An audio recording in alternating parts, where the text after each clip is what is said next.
बिस्मिल्लाहिर्रहमानिर्रहीम बिस्मिल्लाहि वहदा वस्सलातु वस्सलामु अला रसूलिल्लाह अम्मा बाद। यज़ीद बिन मुआविया की खिलाफत सही थी या फिर गलत थी?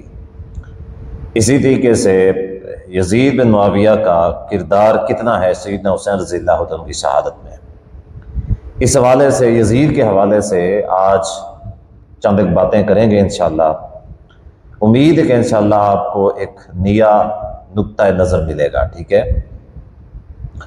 उसकी वजह यह है कि इस वक्त हमारे माशरे में यज़ीद के हवाले से नेगेटिव पॉइंट पाया जाता है। हर शख्स जो है, हर शख्स, कोई पढ़ा लिखा है, कोई अनपढ़ है, कोई मौलवी है, कोई मौलवी नहीं है, ये जितने भी हैं सारे के सारे एक ही नज़रिया रखते हैं कि यज़ीद एक बुरा शख्स था, यज़ीद ज़ानी था, यज़ीद शराबी था, यज़ीद बेदीन था, यज़ीद कातिल हुसैन था। जबकि हकीकत यह है कि ये जितने भी लोग हैं यज़ीद के बारे में बुरा नज़रिया रखने वाले, उन्होंने ये जो नज़रिया बनाया हुआ है ये यानी कोई अपनी तहकीक की बुनियाद के ऊपर नहीं बनाया हुआ, अपने इल्म और तालीम की बुनियाद के ऊपर नहीं बनाया हुआ कि उन्होंने पढ़ा हो, उन्होंने इसके हवाले से कोई तहकीक की हो, उनको पता चला हो तो बस ठीक है। जबकि हकीकत क्या है? हकीकत यह है कि किसी के बारे में भी कोई मौक़िफ़ इख्तियार करने से पहले तहकीक कर लेनी चाहिए। किसी के बारे में कोई मौक़िफ़ इख्तियार करने से पहले तहकीक कर लेनी चाहिए। अगर खुदा न खास्ता अगर किसी शख्स को हम बुरा कह रहे हैं, ठीक है, अगर किसी शख्स को, यानी कोई शख्स अगर बुरा नहीं है और हम उसको बुरा कह देते हैं तो क़यामत के दिन हमसे उसके मुताल्लिक़ सवाल होगा। लेकिन अगर कोई शख्स बुरा है भी सही, ठीक है, लेकिन अगर हमारी तहकीक नहीं है और हम उसको बुरा नहीं कहते, ठीक है, अच्छा भी नहीं कहते, लेकिन अगर हम उसको बुरा भी नहीं कहते, बुरा है लेकिन हमने उसको बुरा नहीं कहा कभी, तो क़यामत दिन कभी भी उससे सवाल नहीं किया जाएगा हमसे कि वो बुरा था, तुमने उसको बुरा क्यों नहीं कहा। कुरान और सुन्नत में ऐसा कहीं पे नहीं लिखा हुआ कि तुमने बुरे शख्स को बुरा जरूर कहना है। दूसरी बात यह है कि यज़ीद पिछले ज़माने का था, हमारे साथ उसका कोई ताल्लुक नहीं है, ठीक है, कि वो कोई हमारे ईमान के अरकान में, कोई हमारे जो है ना इस्लाम के अरकान में कोई इस चीज़ के साथ ताल्लुक हो कि आपने यज़ीद को बुरा भला कहना, ये आपकी कोई इबादत है, कोई नेकी है, ऐसा कुछ है नहीं। दोबारा असल मुद्दे की तरफ चलते हैं। असल मुद्दा क्या है कि यज़ीद के बारे में जितने भी नज़रियात पाए जाते हैं, मैं समझता हूँ ये सारे के सारे नज़रियात जो हैं ये जहालत की बुनियाद के ऊपर मशहूर हैं। सारे के सारे नज़रियात, शायद कोई ज़ाहिर यज़ीद भी आखिर इंसान था, फरिश्ता नहीं था, कुछ ना कुछ गलतियाँ उसके अंदर भी होंगी, ठीक है, लेकिन ऐसा नहीं है कि ये सारी की सारी गलतियाँ जितनी बयान की जाती हैं, लोग शैतान को इतना बुरा नहीं कहते, लोग फ़िरौन को इतना बुरा नहीं कहते, लोग कारून को इतना बुरा नहीं कहते, कोई लोग निमरूद को इतना बुरा नहीं कहते, ठीक है, जितना बुरा यज़ीद को कहते हैं। मुहर्रम के 10 दिन शुरू होते हैं, यज़ीद के ऊपर लानतें शुरू हो जाती हैं। ज़ाकिरीन का कारोबार है कि जब तक वो यज़ीद का नाम नहीं लेंगे उनको पैसा नहीं मिलेगा, यज़ीद को गाली नहीं देंगे पैसा नहीं मिलेगा, यज़ीद को बुरा भला नहीं कहेंगे पैसा नहीं मिलेगा। आप ये जो जिक्र हुसैन की महफिलों के नाम पे महफिलें मुनक़िद की जाती हैं, महफिल अज़ाब, आप कोई ऐसी महफिल करवाएं जिसमें यज़ीद को बुरा ना कहा गया हो, आपकी महफिल को, आपकी उस तकरीर को, आपके उस बयान को कोई पसंद नहीं करेगा। क्यों? क्योंकि लोग आते ही इस वजह से हैं, उनका ईमान बना दिए गया, उनका नज़रिया और सोच बना दी गई है कि जब तक यज़ीद को गाली नहीं मिलेगी सवाब नहीं मिलेगा। भी आपको यज़ीद को गाली देना सवाब है, यज़ीद को गाली देना सवाब है। यज़ीद कातिल हुसैन था, हालांकि यज़ीद को गालियां देने वाले जो लोग हैं उनकी भी सैयदना हुसैन रज़ियल्लाहु अन्हु के साथ कोई मोहब्बत नहीं है, उनका कोई किरदार भी सैयदना हुसैन रज़ियल्लाहु अन्हु से नहीं मिलता। बहरहाल सबसे पहली बात तो यह है कि यज़ीद को बुरा कहने वाले, यज़ीद की हुकूमत बुरी थी, यज़ीद बुरा था, यज़ीद ज़बरदस्ती हुकूमत पे आ गया, नाजायज़ तरीके से आया, ये सारी की सारी बातें जो हैं वो सरासर झूठ और बेबुनियाद हैं। उसकी क्या वजह है कि कितने सहाबा ऐसे थे जिन्होंने यज़ीद की बैत की थी, कितने सहाबा थे जिन्होंने यज़ीद की बैत की थी। जलील कद्र सहाबी हज़रत अब्दुल्लाह बिन उमर रज़ियल्लाहु तआला अन्हुमा, हज़रत उमर के बेटे हैं, जलील कद्र सहाबी है। उसके बावजूद क्या है कि जब वहाँ पे यज़ीद के खिलाफ माहौल माशरा बिगड़ा, हालात तंग हुए और यज़ीद की बदनामियाँ शुरू हो गई, यज़ीद के खिलाफ साजिशें जो है ना उरूज पे आईं, तो कई सारे लोग थे मदीना के अंदर, कई सारे लोग थे जिन्होंने कहा भी हम यजीद की बैत खत्म कर रहे हैं। हजरत अब्दुल्लाह बिन उमर रज़ियल्लाहु तआला अन्हुमा तक ये बात पहुंची कि आपके इस बारे में क्या मौक़िफ़ है। फरमाया इन्ना क़द बायअना हाज़ा रजुला अला बैइल्लाहि व रसूलिही, हमने इस शख्स की जो बैत की है अल्लाह और अल्लाह के रसूल के नाम के ऊपर की है, लिहाजा हम इसकी बैत को ख़त्म नहीं करने वाले। हमने इसकी जो बैत की है अल्लाह और अल्लाह के रसूल के नाम के ऊपर की है। मतलब क्या है कि ये अभी तक अल्लाह और अल्लाह के रसूल के रास्ते के ऊपर है। हमें ऐसा नहीं लगता कि अल्लाह और अल्लाह के रसूल के रास्ते से हटा हुआ है। जब हमें लगेगा कि अल्लाह और अल्लाह के रसूल के रास्ते से हट गया है, बैत तोड़ देंगे। साहब रसूल अब्दुल्लाह बिन उमर अपने खानवादे को, सारे खानवादे को जमा करते हैं और सबको नसीहत करते हैं बैत नहीं तोड़नी। उस वक्त क्या है, अब्दुल्लाह बिन उमर रज़ियल्लाहु तआला बुजुर्ग हैं, पोते पोतियां, नवासे नवासियां, यानी पूरा खानदान है, बुजुर्गी की हालत में है, नस्लें बढ़ चुकी हैं, उसके बावजूद सबको नसीहत करें नहीं हमने बैत नहीं तोड़नी।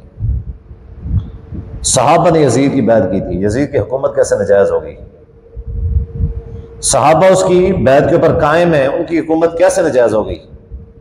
अब फिर ये चूरम बेचा जाता है कि सैयदना हुसैन रज़ियल्लाहु तआला ने यजीद के खिलाफ बगावत की थी, ऐलान जंग किया था। कहाँ लिखा हुआ है? कोई एक सबूत इस तरह का है कि जहां लिखा हुआ हो कि सैयदना हुसैन रज़ियल्लाहु तआला ने यजीद के खिलाफ ऐलान जंग किया है? मैं तो ये कहता हूं ऐलान जंग को छोड़ें, पूरी जिंदगी आप सैयदना हुसैन रज़ियल्लाहु तआला के ज़बान से यजीद के खिलाफ एक भी इस तरह का कोई लफ्ज़ दिखा दें जो यजीद के खिलाफ में बैठता हो।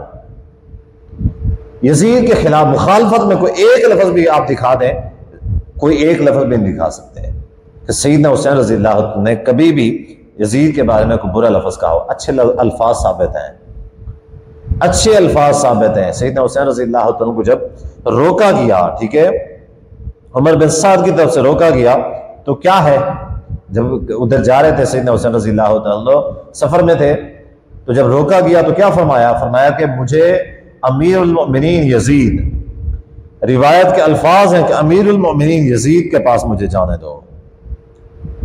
अमीरुल मोमिनीन यजीद के पास, अमीरुल मोमिनीन के अल्फाज इस्तेमाल फरमाए।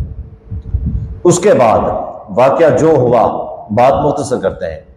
सैयदना हुसैन रज़ियल्लाहु तआला की शहादत हुई, करबला के अंदर एक जो है ना बहुत बुरा वाकया पेश आया। यकीनन एक बहुत बुरा वाकया था, ऐसा नहीं होना चाहिए था। नबी अलैहि सलाम के नवासे थे, नबी अलैहि सलाम के बेटे थे, ठीक है, और सरदार बेटे थे। सैयदना हुसैन रज़ियल्लाहु तआला उनकी शहादत हुई, उनके अहले खाना में भी कई सारे अफराद की शहादत हुई। उसके बाद जो बच गए थे, जो करबला में बच गए थे, वो लोग कहाँ गए? यजीद के पास गए।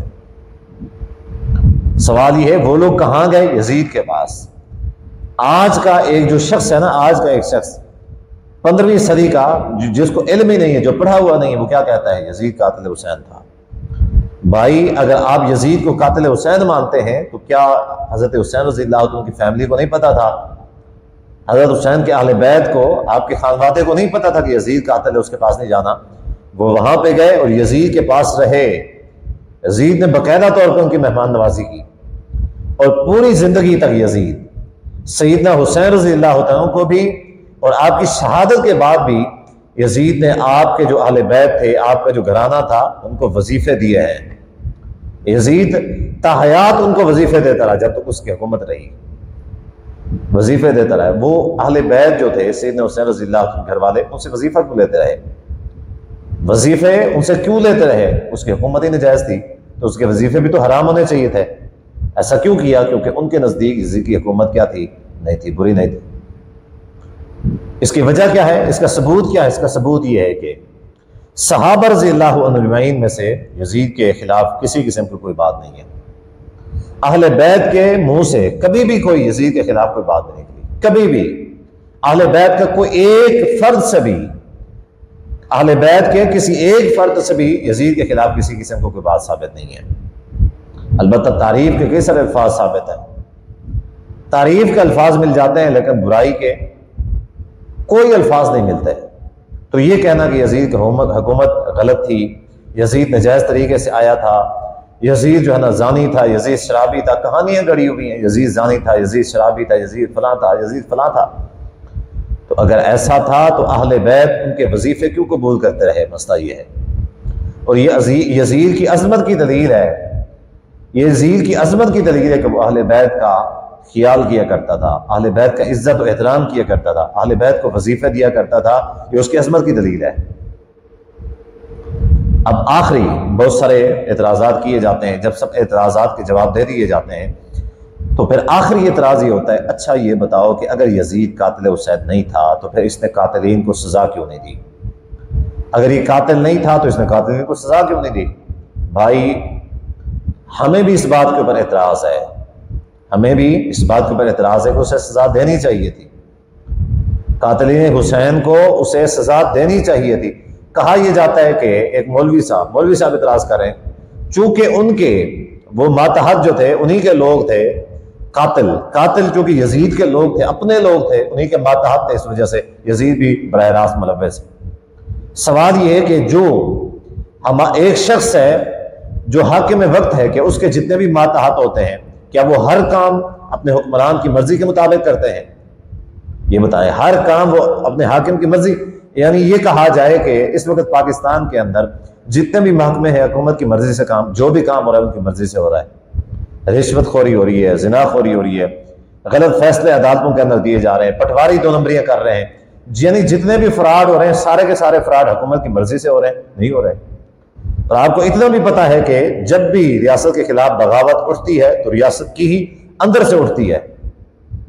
बादशाह के खिलाफ या हुकूमत वक्त के खिलाफ जब भी बगावत उठती है, कौन उठाने वाला होता है? उनका अपना होता है, रियासत का अपना होता है, जो अंदर में से क्या करता है, रियासत के खिलाफ बगावत उठाता है और रियासत को गिरा देता है। तो क्या ख्याल है, वो भी रियासत की मर्जी से हो रहा होता है। हाकिम वक्त की जब हुकूमत को गिरा दिया जाता है, कितने सारे ऐसे वाकयात हैं, कितने सारे। मैं तो नहीं समझता कि कोई ऐसा बादशाह आया हो, कोई ऐसा खलीफा आया हो जिसके खिलाफ उसी की हुकूमत में से उसके खिलाफ बगावत खड़ी ना हुई हो, उसी के अपने मातहत लोगों ने उसकी मुखालफत न की हो और उसके खिलाफ बगावत न की हो। कोई मुझे तो कोई ऐसा बादशाह और ऐसी खिलाफत नजर नहीं आ रही। तो क्या ख्याल है, ये सिर्फ जहालत वाली बात है कि कोई मातहत कोई काम करेगा तो वो जो है ना हुक्मरान के जिम्मे जाएगा, ये जहालत वाली बात है। अलबत्ता एक बात जो कही जा सकती है कि यजीद ने बदला नहीं लिया, किसास ने लिया, ये उसका जुर्म है। मैं समझता हूं कि ये उसका जुर्म है। बहरहाल ये किस हद तक जुर्म है ये अल्लाह बेहतर जानता है, हम नहीं जानते। ये अल्लाह बेहतर जानता है, ये उसकी गलती है, उसकी जुर्म है, ये किस हद तक उसका जुर्म है ये अल्लाह बेहतर जानता है।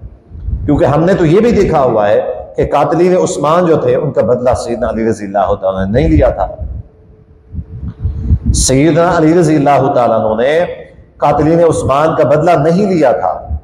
और हम ये भी समझते हैं कि उनका जो उज़्र था वो जायज़ था। सैयदना अली रज़ी अल्लाह तआला बाज़ मसाइल की वजह से बदला तो लेना चाहते थे, लेकिन बाज़ मसाइल की वजह से या मजबूरी की वजह से बदला नहीं ले सके, बदला लेना चाहते थे। ठीक है, अब सैयदना अली रज़ी अल्लाह तआला की जो मजबूरी थी वो जायज़ थी। अब इस हवाले से देखा यह जाएगा कि यजीद की जो मजबूरी थी वो जायज़ थी या नाजायज़ थी। वो जायज़ थी, जायज़ भी हो सकती है, नाजायज़ भी हो सकती है, जायज़ भी हो सकती है और नाजायज़ भी हो सकती है। इस बुनियाद के ऊपर उसको जो है ना ये करार दे देना कि वो कातिल हुसैन था, क्योंकि उसने बदला नहीं लिया, तो बदला तो हजरत अली रज़ी अल्लाह तआला ने भी कातिल उस्मान का नहीं लिया, तो हजरत अली रज़ी अल्लाह तआला के ऊपर इल्ज़ाम लगा सकते हैं? नहीं लगा सकते। तो यजीद के अंदर गलतियां जरूर हो सकती हैं, वो इंसान था, कोई फरिश्ता नहीं था। लेकिन ये जितने भी इल्ज़ामात झूठे मूठे इस तरह के लगाए जाते हैं, ठीक है, ये सारे के सारे बेबुनियाद हैं। और अक्सर जितने भी लोग यजीद के खिलाफ नफरत करने वाले हैं, यजीद के खिलाफ नफरत करने वाले सारे के सारे लोग जहालत की, इनकी अपनी कोई तहकीक नहीं है, सिर्फ और सिर्फ जहालत की बुनियाद पर इस तरह की बातें कर रहे होते हैं। अगर खुदा न खास्ता आप अब यजीद को बुरा कहते हैं, गालियां देते हैं, खुदा न खास्ता यजीद क़यामत के दिन बुरा साबित ना होगा तो क़यामत के दिन आपसे सवाल किया जाएगा। लेकिन अगर यजीद बुरा भी हुआ लेकिन आप यजीद को बुरा ना कहते हुए, आपसे क़यामत के दिन कोई सवाल नहीं किया जाएगा कि यजीद बुरा था, आपने यजीद को बुरा क्यों नहीं कहा था। अगर आप बुरा कहा आपने, क्योंकि ये ईमान का हिस्सा नहीं है, तो यही है कि एहतियात का तकाजा यही है कि या तो खामोशी इख्तियार की जाए, बेहतर यही है कि खामोशी इख्तियार की जाए, ना उसको बुरा कहा जाए ना उसको अच्छा कहा जाए। ठीक है, लेकिन अगर यजीद बुरा ना हुआ और हमने उसको बुरा कहा तो क़यामत के दिन हमें इस चीज़ का हिसाब देना पड़ेगा लेकिन अगर बुरा हुआ भी, ठीक है, तो हम यजीद को बुरा नहीं भी कहेंगे तो क़यामत के दिन हमसे इस चीज़ का सवाल नहीं होगा कि आपने यजीद को बुरा क्यों नहीं कहा था।